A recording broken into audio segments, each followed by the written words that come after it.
Do your days end like this?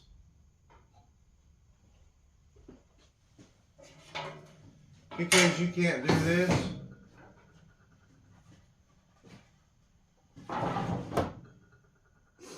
Well, I'm going to fix that today. With this. But this is ugly. So we're going to make this pretty. Stick around. We're going to skip the milling process today. But just to let you know, these are pallet boards.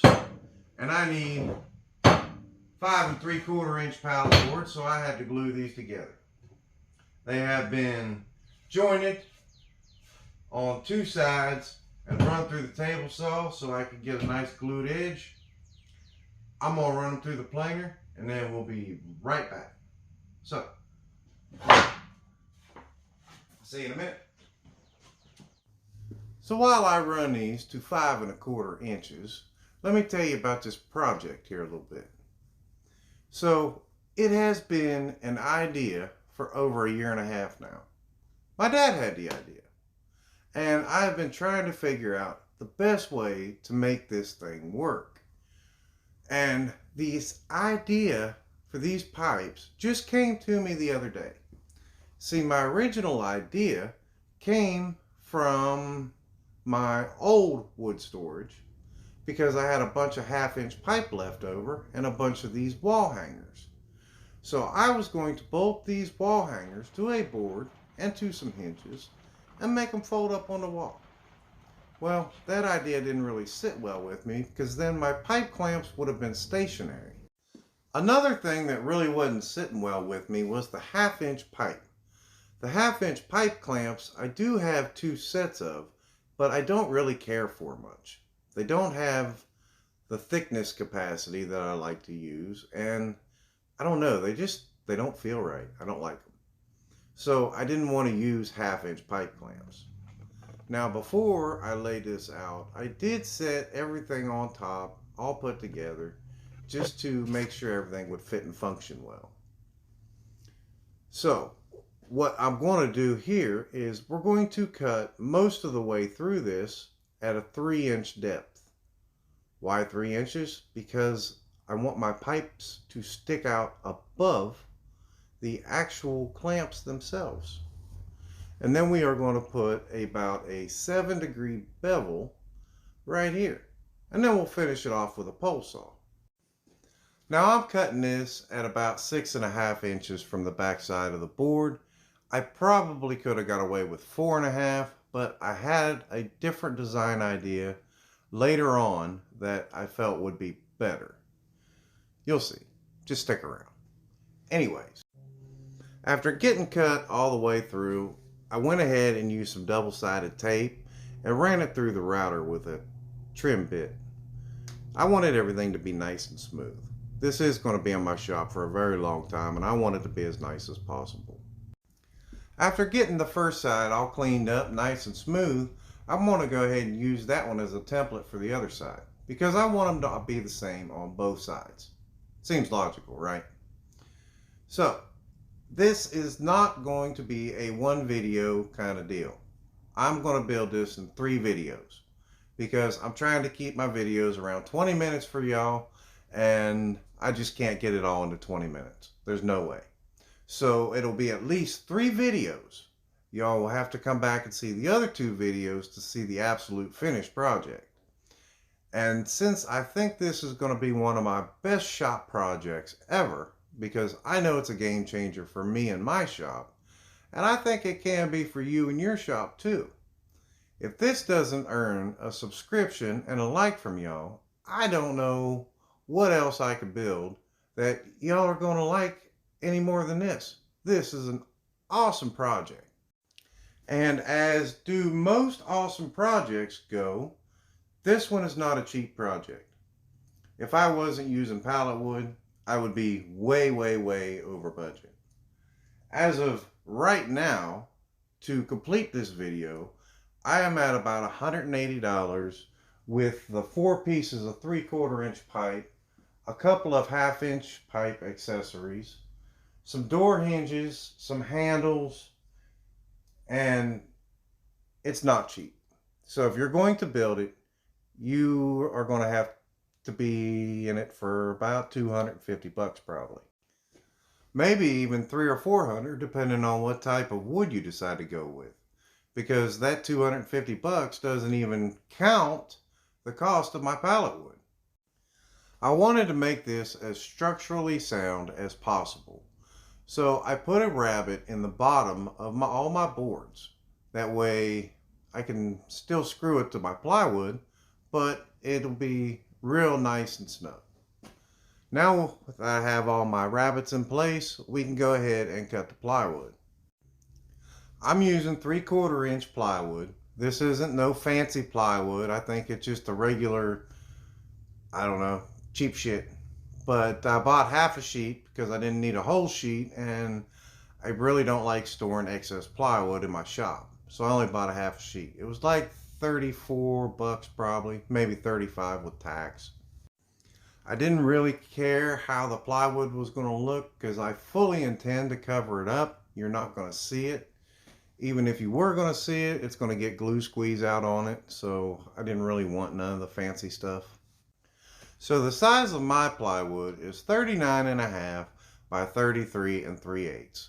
That is to allow for the rabbeted edges of my pallet wood. Yours may vary. Mine is based on the size of my pipe setup. If you want a bigger setup, you're going to have to measure your own. But those are the measurements for mine.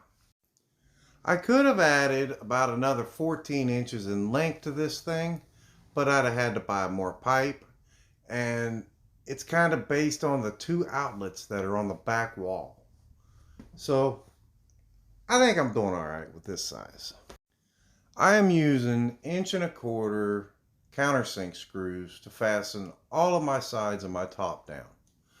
The reason I'm not using any glue is because this is a shop project, and there may be some point in my life when I want to take this thing apart.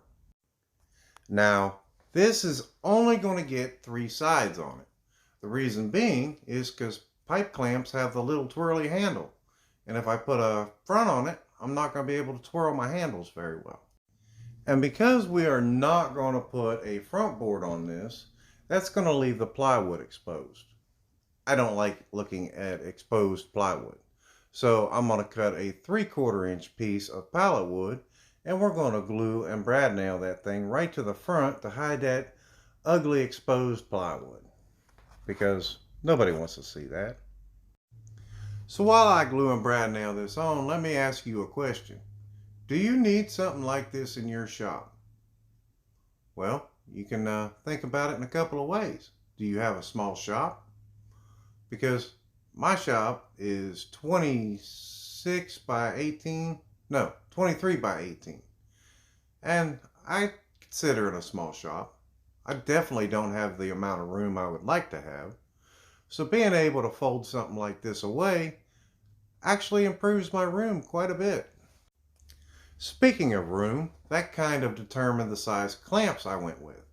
I went with 30-inch pipe for my pipe clamps, because this is going to be sticking out off my back wall in between my wall and assembly table. And I still wanted to be able to walk between my assembly table and my wall.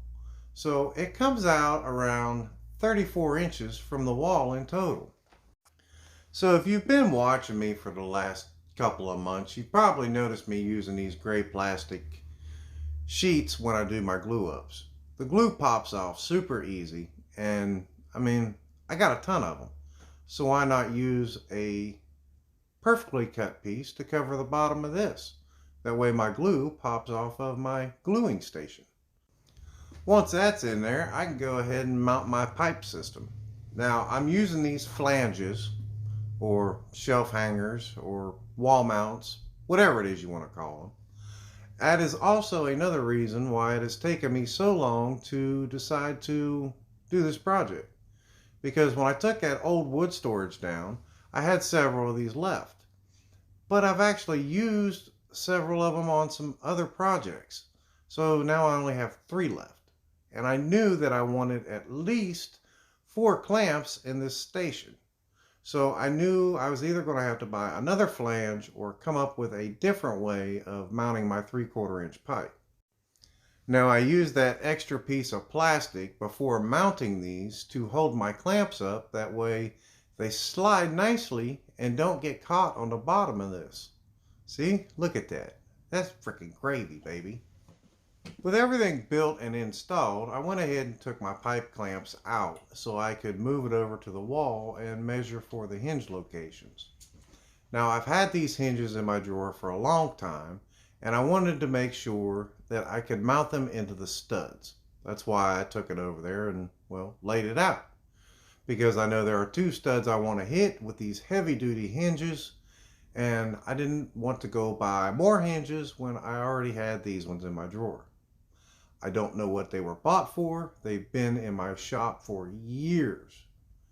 Now we're going to get a little sketchy. I leveled and mounted a piece of wood to my wall and set it up on these sawhorses on a piece of wood. And I felt like that was going to be safe enough for me to sink a couple of these 3-inch screws into these hinges. I don't think I would suggest you trying this, but I went ahead and pre-drilled and then, well, sank 3 screws into the studs. That thing ain't going nowhere on those hinges, that's for sure. Once I get the other side done, you know what? It's time to test this thing out.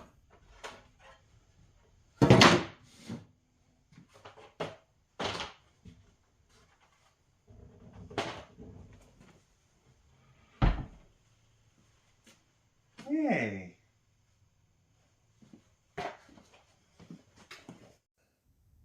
So now that we know it works, I went ahead and cut a 39-inch stick just so I could be able to prop it up for now. We'll reassemble it and get all the pipe clamps put back in and maybe even start to use it a little bit.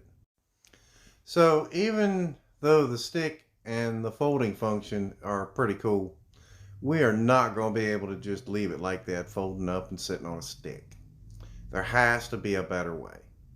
A prettier way. How about a finer finished way of storing this contraption? Don't worry, I got you covered. I have a plan. Just stick with me. That's where the next part of this video comes in. See, I also glued up some more of that pallet wood, and we're going to cut that to 6 3/4 inches. Why? Well, you just got to stick around. When working with pallet wood, at every single step, you have to make sure you are keeping the good wood and cutting off the bad wood. So when you see me turn and rotate these boards, that is what I am doing. I am looking for the worst edge so that I can cut that edge off and only keep the best of my pallet wood. Because nobody wants to see all that ugly stuff. You're going to see enough ugly stuff watching me in this video.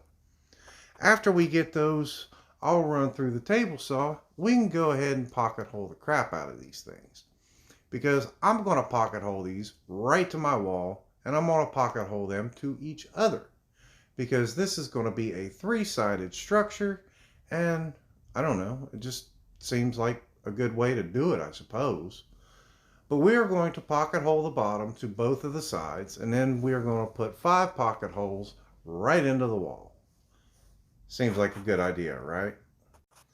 I could have used a piece of 5/8 plywood for the back, but like I had mentioned earlier, this is already a fairly pricey build, and I don't really need a back. The pallet wood walls look fantastic on the inside of this thing, and I can screw right to it because they're a 1/2 inch thick boards all over my shop. So they're not coming out. I mean, the structure really isn't going to be holding much weight, I don't think. Just well, it'll hold more weight than I thought, I guess. So for the bottom, I used 1 1/4 screws and made sure that my pocket holes were on the bottom. That way you don't see them.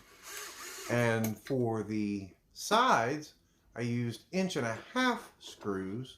That way they'll get a really good bite into my pallet wood walls. A lot of my pallet wood on my pallet wood walls is hardwood. So it's going to be really tough to pull these out.